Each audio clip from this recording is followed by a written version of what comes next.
照片上的这套别墅，相信罗美媛女士和董大海先生应该是最熟悉的吧？不是我埋怨你，我觉得这事儿有点蹊跷。买房子这事儿就你们俩知道，怎么罗丽也知道了？找的那小娘们儿，跟她好好谈谈。东西您还是拿回去吧。您说这事儿，我真没法答应。老董，我可告诉你啊，咱们这是民事纠纷，打到天上去就是钱的事儿。你这叫明目张胆的贿赂对方的律师，这个要落实了，你是要负刑责的。董哥，其实用不着这么复杂，您就找几个朋友，信得过的啊，写一个借条给他们，让他们拿着条去找苗女士，让她还钱。这离婚前的财产得分配，那债务也得分配啊。她要是不还，你就让他们拿着条去法院告她。她不是喜欢打官司吗？天天让她打。好，我处理这事儿。哎呦，那董哥，我送送你。小刚。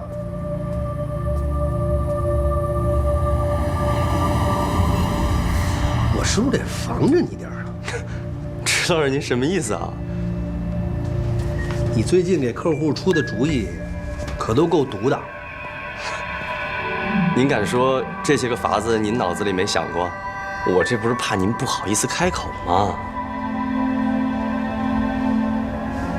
小刚，世间万法看起来都是有为法，如果有一天你能用无为法去面对得失利弊，你才真的能学有所成。记住没？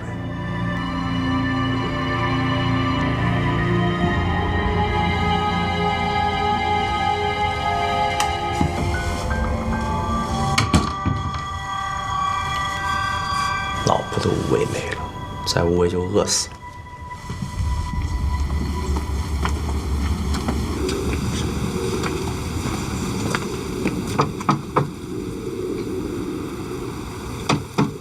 来了。你好，是董太太吧？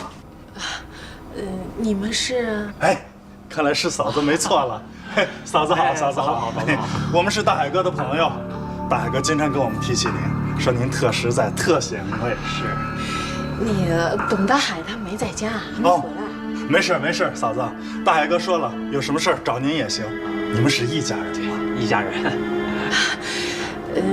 那请进吧。哎，好的，谢谢嫂子。来，不客气。哎，坐。哎，坐。你们有什么事儿啊？嫂子，董大海从我们那儿借了点钱，完了我们最近也是。您看您这儿什么时候方便？多少钱啊？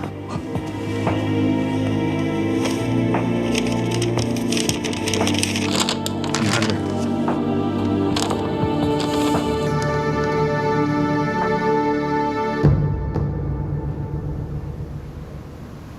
2000万？这什么时候的事儿啊1年多了。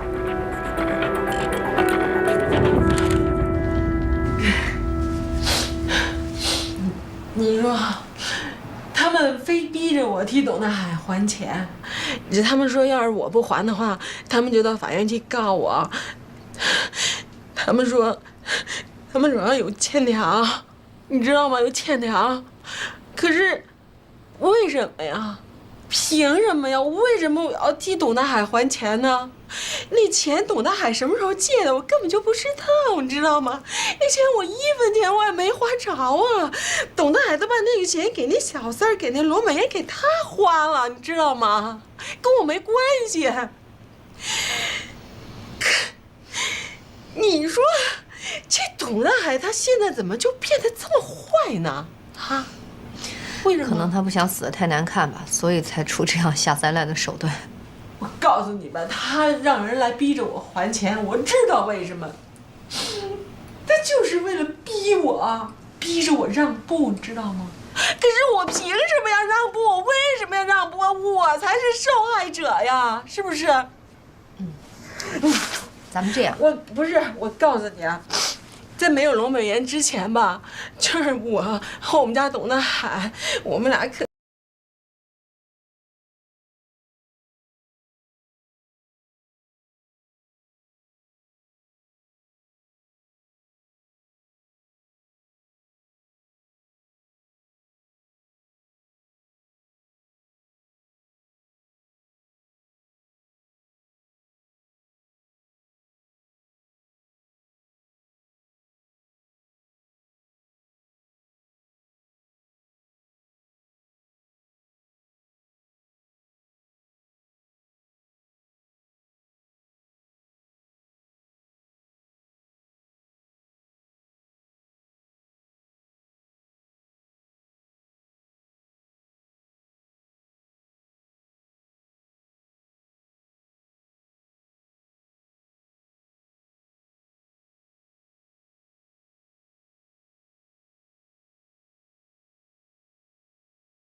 美玉知道吗？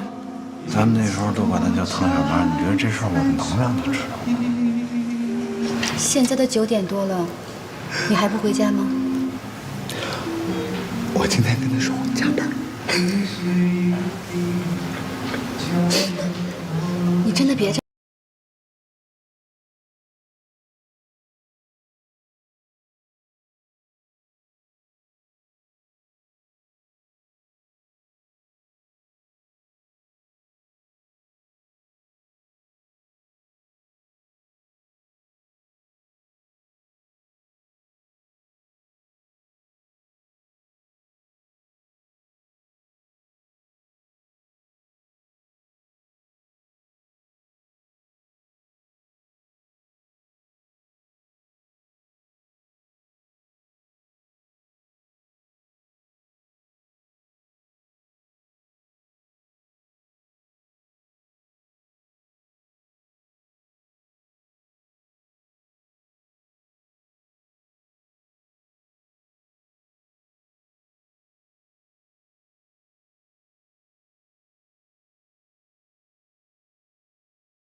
媳妇儿，老婆，老婆，老婆，老婆，老婆，老婆，对不起，对不起，我加完班我就想喝一口，我就出来，我没告诉你，对不起，老婆。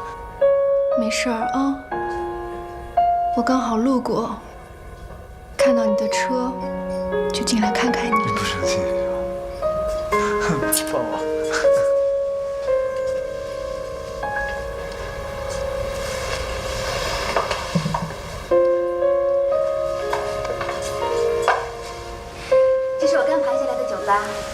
以后乾坤再想喝酒，就让他来这儿，我替你看着。好了，回家吧。这衣服呢？美玉，乾坤是个好男人，好好照顾他。走了啊。再见。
这是董大海向我借钱写的欠条，我能看看吗？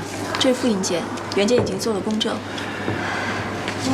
本来我不想拿出来，但是如果你们非要向法院提出诉讼保全的话，那我也只好向法院提起诉讼，请求法院判赔。这借款一共是8000万。当时借钱的时候，董大海还没有离婚。后来我买现在的别墅，董大海以支付房款的形式还了一小部分，还有将近6000万没有还。全部借款都是发生在离婚前。他离婚的时候又把所有的财产给了他的前妻，所以，我可以请求法院判决由其前妻苗锦绣共同偿还。董大海，8000万，8000万，你干嘛去了啊？你借这8000万干嘛造宇宙飞船去了啊？投资啊，赔了。投什么资啊？赔什么呀？你少蒙我。那个所有过程啊，它都不是目的。在过程中，我们找的所有证据，其实都是为了让自己满足目的。我们双方能不能认真的想一下，我们究竟的目的是什么？老董，中间这些过程，咱们能不能把这片翻过去？不能。为什么要翻过去啊？凭什么就翻过去了？我跟董大海20多年吃苦受累，现在他成了大树，我就翻篇了，让别人乘凉去了，凭什么呀？不翻。那你也不能把这大树给砍。没你说话的份儿。你算干嘛的？石海东，这主意肯定是你出的吧？你不回答就是默认。没事儿，出吧，不就是借条吗？多写几张。我告诉你，你们都给我听好了，从现在开始，我苗锦绣的下半辈子我什么都不干了，我就干一件事儿，陪着你们打官司。我还就不信了呢。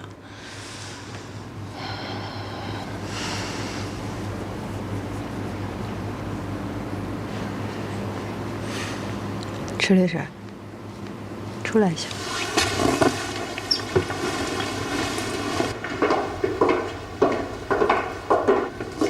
8000万的借条啊，亏你想得出来，你们这出双簧也就能蒙得了苗锦绣。哎，这种借条你敢拿到法庭上去吗？你那么大一律师，你不知道这种行为叫做伪证，叫讹诈吗？事先声明啊，这8000万的借条我不同意，董大海这么做是他没脑子。但是你站在董大海的立场想想，他不就是想离婚吗？对吧？他之所以给苗锦绣下这么个套，就是想把自己的损失降到最低。这个他在经济上没有亏待苗锦绣呀。你们倒好，这一竿子撸到底。你把这个罗美元的房子一捅出来，对于他来讲意味着他隐匿和转移资产。你们如果再对他的资金申请一个财产诉讼保全，不是把他往死路上逼啊？我们做的都是合理合法的事情，我们也只做了自己应该做的事情。我就是想提醒你，这董大海他是一个糙人，逼急了他什么事儿都做得出来。如果他真做出一个两败俱伤的事儿，咱们都下不了台。石海东，你这算是在威胁我了？你能不再给你的当事人出那些歪招吗？一会儿上门恐吓，一会儿送表，今儿又冒出8000万，你的路数还都一样哈。你下次能换一点新鲜了吗？我也提醒你了，你再有下一回，也别怪我不客气了。甭等下一回，那你现在就让苗锦绣去告董大海做伪证，好吧？你把董大海和我都送到监狱里去。你作为苗锦绣的代理律师，你干嘛不认真想想你的当事人要什么呢？我怎么做律师，不用你来教我。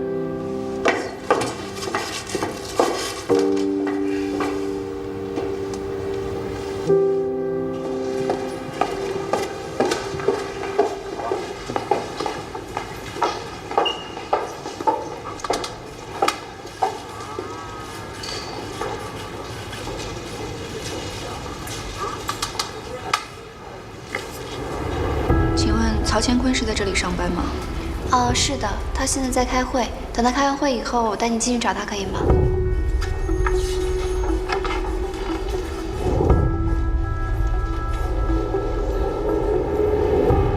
曹乾坤，你给我出来！我知道你在里边，别躲着我，躲得了吗？你不能进去。出来！别拦着我！到底藏哪儿了？曹乾坤，曹乾坤，别以为找不着你，我告诉你，今天非得把你揪出来。在哪儿？给我出来！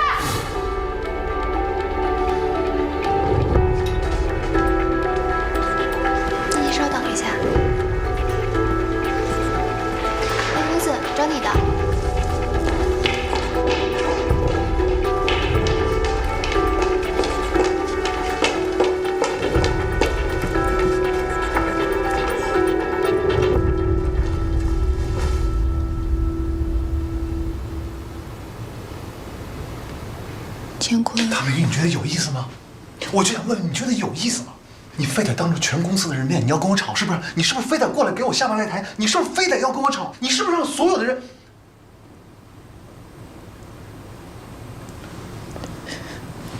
我说媳妇儿，媳妇儿，你别哭啊，媳妇儿。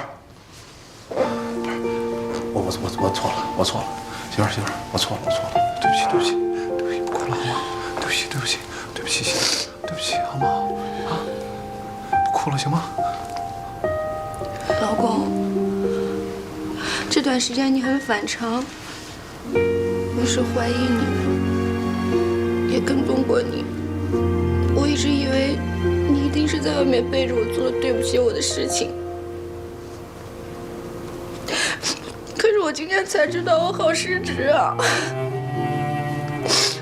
你工作上遇到这么大的波折，你每天见到我，你还要在我面前强颜欢笑，为了不让我担心，我知道你每天都假装正常上班，为了省钱，开车到地铁站，坐地铁，我还总让你给我买这样那样的奢侈品，我真的是太不好了，老公，你为了我，为了这个家，你做了这么多的事情，我呢？我什么都没有帮到你，还是我身边的好朋友石江支援你。石江，我不知道应该说些什么，但是真的特别感谢你能够给我找了一个这么好的工作，谢谢你。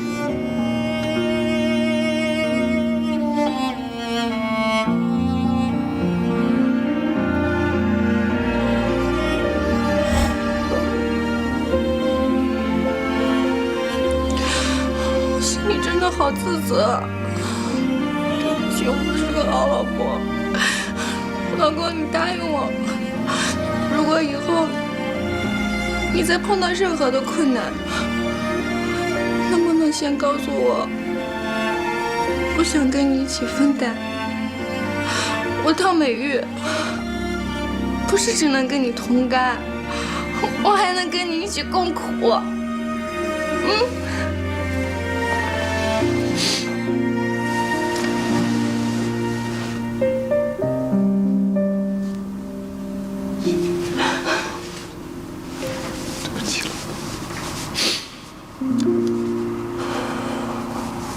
就是上次我见着那女的，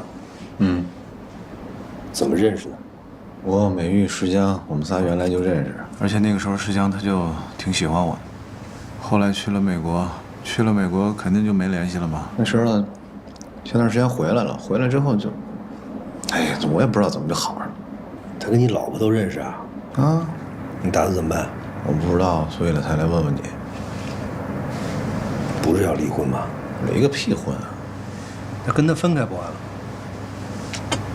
我也想，可是你说，要分开哪那么简单？说实话，他对我挺好的，人又听话，说啥是啥。但是我跟美玉那块儿，嗨，那句老话说的特别对，你知道，结婚一定要找门当户对的。你知道我现在都不敢回家，我一回家就特别。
那个董大海给罗美媛买房子那事儿吧，知道的人特别少。董大海就一直奇怪你怎么能知道呢？我这儿压力特别大。放心吧，不会说的。我知道你不会说的，可是我过不了我自己这关。我最近特怕见着迟海东，我也特怕见着董大海。其实我想跟他们坦白来着，可是我怕我说出来，人万一不原谅我，可怎么办啊？而且吧，我那会儿我真不是故意的。不瞒你说，我都想换工作了。我是吗？那你找好地儿了吗？我一毕业就跟着迟海东，我认识的人太少了，而且你也知道咱们这圈就这么大。我要是去别的律师事务所吧，我要是进去了也就算了，我没进去，再让迟海东知道了，那就更不好了。行，那我帮你留意着，回头有合适的，我会给你推荐的。哟，姐，那我可得好好谢谢你啊！我这最近都快得焦虑症了，整晚睡不着觉，我纠结的要命，我实在憋不住了，我才想今天约你出来吃个饭。现在说出来心里舒服多了。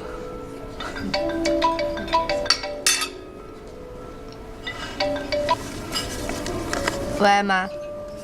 哦，你上车了哈？行，明儿早上我接你去啊。好嘞，拜拜。阿姨要来啊？那我找个车去接吧。啊，不用。不是，车站现在打车太麻烦了。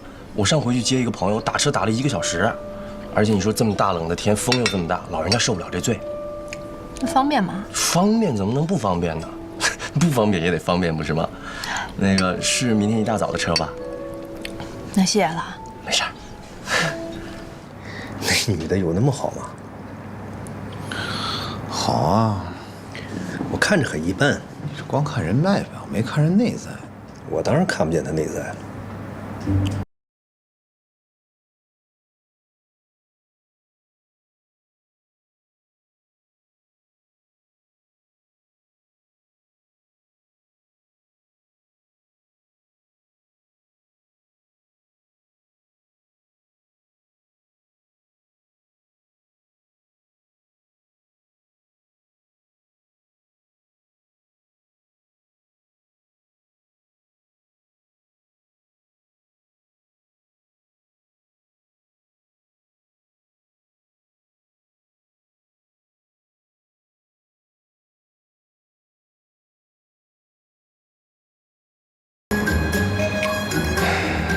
看来你只有挥刀自宫这一头，你烦不烦？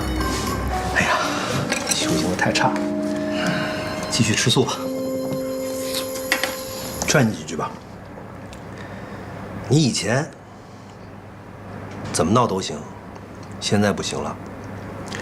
现在唐美玉给你生了个儿子，你现在是当爸爸的人了。男子汉大丈夫，要负责任。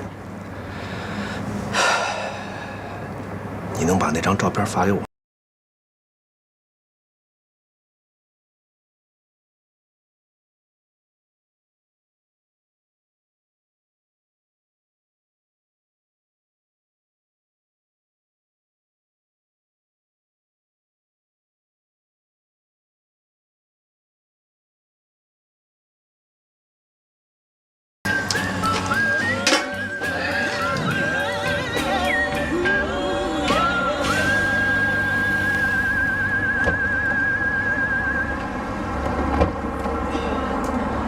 姐，那我明天早上7点钟过来接你，我们早点去，我怕堵。好嘞，我等你电话啊，拜拜。拜。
我突然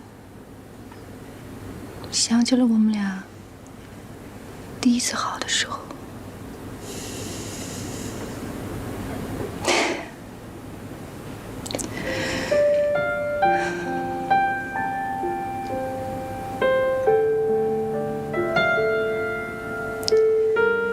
我知道那天你是装醉的。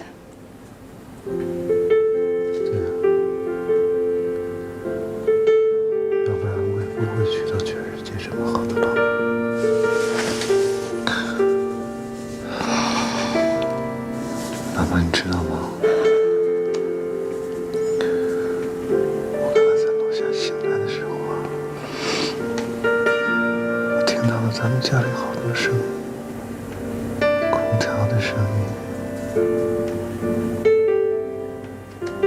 马桶滴水的声音，那只走的老不准时的闹钟的声音，宝宝的哭声。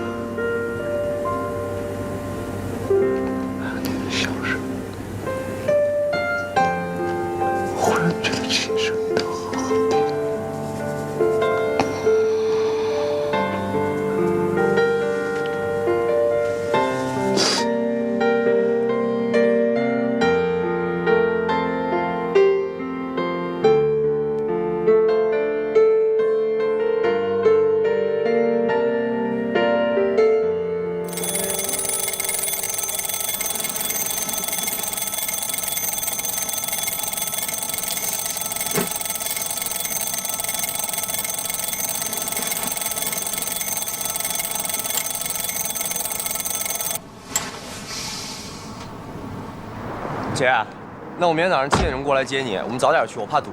好嘞，明天早上我等你电话啊，拜拜。哎，我倒要看看是谁。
哥，你在这锻炼呢？你怎么来了？我帮忙接一下罗律师他爸妈，一会儿就回公司了。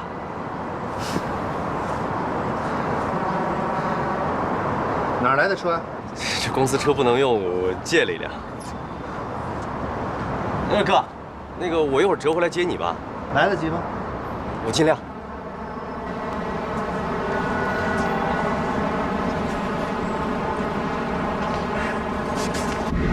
池海东不会为难你吧？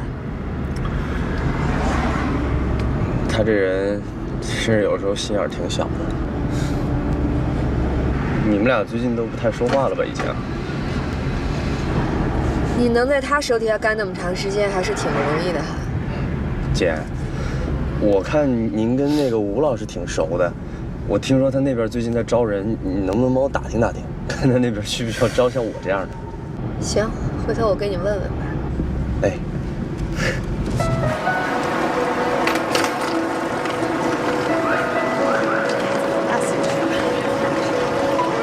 对象吗？阿姨，我没有。那你没有？没有。车在哪儿？你可真行！你刚才站台上就问这问那，我没有意思说你。你人家一普通朋友，你问这玩意儿？你得了吧你！普通朋友啊，跑到火车站来接你爸接你妈，妈就是一天到晚瞎操心。那都像你那样不操心。是。我觉得他就有点老年抑郁。你们北京有没有好一点的精神病院带他看看去？不管你啊，你才抑郁呢啊！我这家我在这家我能不抑郁吗？你说要不是我活着，你爸早就黄昏恋了。不是你说你这，行，那箱子。哎呀，我说我们家呀，该练的不练，这不该练的完了瞎练着。妈呀，你在外边给我点面子吧，好歹这也是伟大的叔叔，咱注意点素质，回家吵去。行。叔阿姨，别上车。好的，我坐前面。你跟闺女走后边。我可以跟人家聊聊，问问。亲爱的妈妈，上车吧。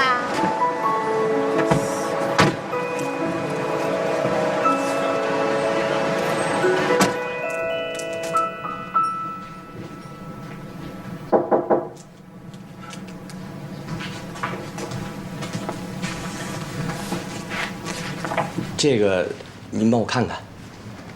我大伯，他在北京无儿无女，然后想说我给他养老，将来把这房子过给我。你接回来了？罗丽爸妈啊，接回来了，我都送家里去了。路上太堵了，我刚才就没来及去接您。他怎么会想起让你去接他爸妈呢？